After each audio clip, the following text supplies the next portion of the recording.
Olá!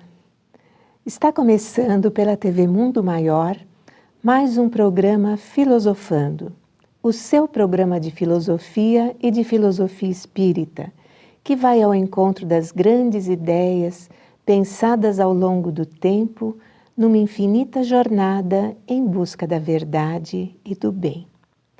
Certamente você, que é intelectualmente curioso, deseja complementar seus conhecimentos na área filosófica. Colocamos então à sua disposição o portal www.filosofiaespírita.org. Lá você encontrará farto material de pesquisa, como vídeos, biografias, projetos interessantes, artigos, 6 blogs de pesquisa e aulas. Essas encontram-se também em áudio, com versão simultânea para o francês. Isso porque estamos em permanente contato com uma equipe de estudiosos da França com quem realizamos um trabalho semanal. Hoje, dentro do tema Missão do Filósofo, daremos sequência à série de programas sobre Emmanuel, o grande pensador da espiritualidade que tanto nos instrui e encanta com suas lições de humildade e de amor. Para nos conduzir nesse estudo fundamental para as nossas vidas, ninguém melhor do que a professora Sônia Teodoro da Silva, fundadora do CEF, o Centro de Estudos Filosóficos Espíritas.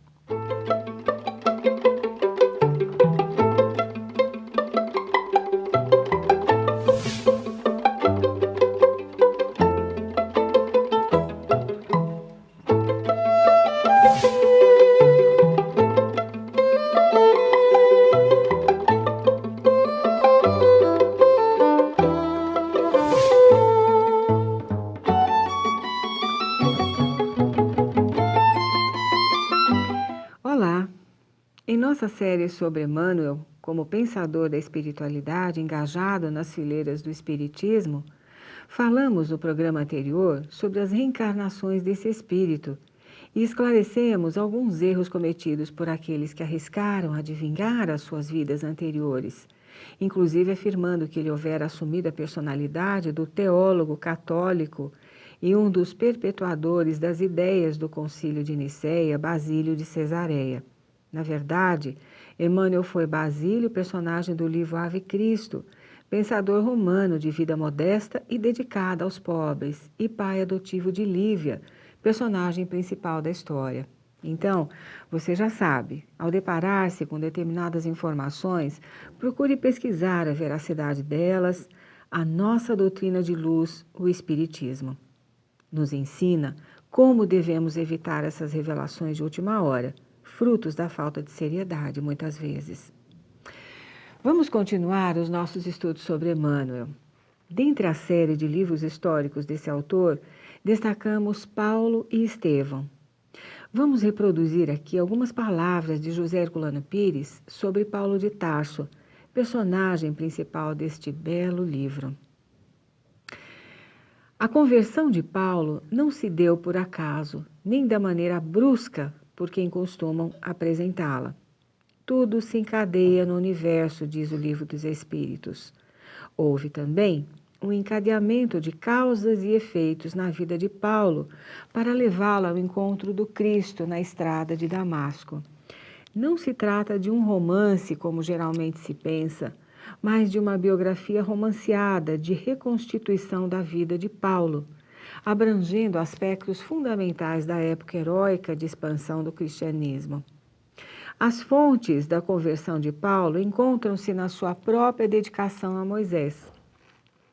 Emmanuel não se serve da bibliografia terrena para essa reconstituição, mas das tradições do mundo espiritual. Paulo e Estevão é uma obra que justificaria sozinha a existência e o apostolado mediúnico de Chico Xavier. Mas não é livro para ser lido como romance, com interesse apenas pelos lances românticos do enredo. É livro para ser estudado, para ser lido e meditado. Na bibliografia mediúnica mundial, talvez não exista nenhum livro de maior importância do que este. Palavras de Herculano Pires. Emmanuel afirma na introdução desse livro que sem Estevão jamais existiria Paulo de Tarso. E é a primeira parte desse livro que é dedicada à vida desse jovem israelita depois cristão, notabilizado como o primeiro mártir cristão, sob o julgamento dos fariseus e de um exaltado doutor da lei, Saulo, natural da cidade de Tarso. O livro todo é um manancial de informações históricas fidedignas acerca dos primeiros momentos dos cristãos após a morte de Jesus, com a presença de seus apóstolos, de Estevão e de Saulo, depois Paulo. O que o Atos dos Apóstolos, livro do Novo Testamento, não pôde acrescentar e, portanto, permanece incompleto, este livro premia-nos com as mais importantes e belas revelações acerca desse momento grandioso do desenvolvimento dos alicerces da mensagem cristã no mundo. Foi graças a Paulo de Tarso que a mensagem de Jesus não morreu após as trágicas mortes de seus discípulos e seguidores. A estrada de Damasco passou a ser um modelo, um arquétipo da conversão legítima daqueles missionários que se perdem em suas reencarnações de missão, muitas vezes trabalhando contra a missão de paz e amor que assumiram na espiritualidade.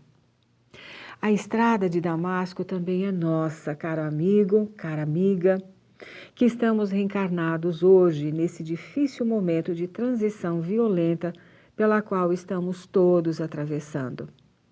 Os desafios enfrentados por Paulo, por Estevão, que se torna o seu protetor espiritual, por Abigail, ignorada nos Atos dos Apóstolos, por Barnabé, pelos apóstolos em si mesmos, a elaboração dos Atos dos Apóstolos e do seu Evangelho por Lucas, em detalhes, a relação deste discípulo do Mestre com Paulo, a morte infamante deste e a sua recepção no mundo espiritual são comoventes, elucidativos, riquíssimos de ensinamentos morais.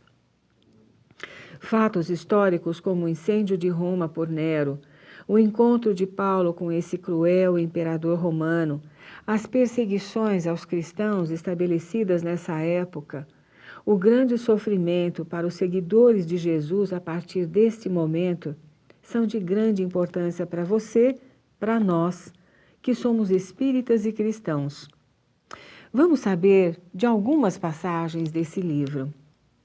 Quando Paulo estava vivendo grandes provações em sua missão de luz e de amor, ele ouve de Abigail as seguintes recomendações. Preste bastante atenção.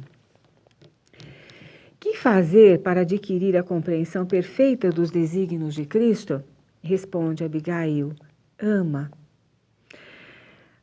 de forma espontânea. Mas como proceder de modo a enriquecermos na virtude divina? Jesus aconselha o amor aos próprios inimigos. Entretanto, considerava quão difícil devia ser semelhante realização. Penoso testemunhar dedicação sem o qual o entendimento dos outros.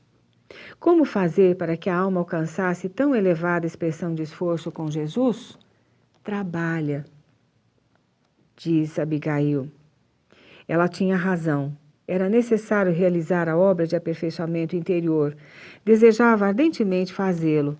Para isso, isolara-se no deserto por mais de 1000 dias consecutivos. Todavia, voltando ao ambiente do esforço coletivo, em cooperação com antigos companheiros, acalentava sadias esperanças, que se converteram em dolorosas perplexidades. Que providências adotar contra o desânimo destruidor? Espera, diz ela, num gesto de terna solicitude, como quem desejava esclarecer que a alma deve estar pronta a atender ao programa divino em qualquer circunstância, extremas ou não de caprichos pessoais. Mais adiante, ele pergunta: como conciliar as grandiosas lições do Evangelho com a indiferença dos homens? Abigail aperta-lhe as mãos com mais ternura, a indicar as despedidas e acentua docemente: perdoa. Em seguida, Seu vulto luminoso pareceu diluir-se como se fosse feito de fragmentos de aurora. Então, caro internauta, veja só as recomendações bem mais objetivas de Emmanuel, desse espírito também amigo de Emmanuel, Abigail. Ama, trabalha, espera e perdoa. Nós vamos para um pequeno intervalo e voltaremos em seguida.